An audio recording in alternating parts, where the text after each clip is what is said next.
Installing a VGA cable, 2.5-inch drive model.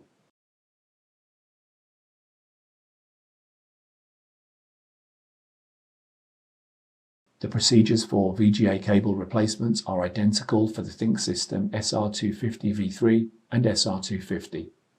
An SR250 is used here as a demonstration. Insert the VGA cable into the front I/O assembly and then fasten the 2 screws to secure the VGA cable.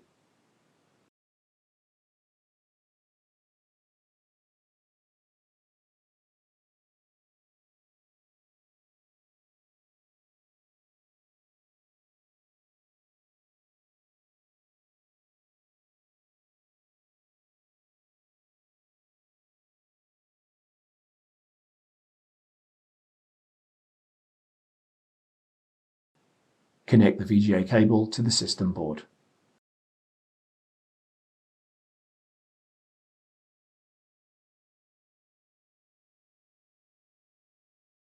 Install the top cover.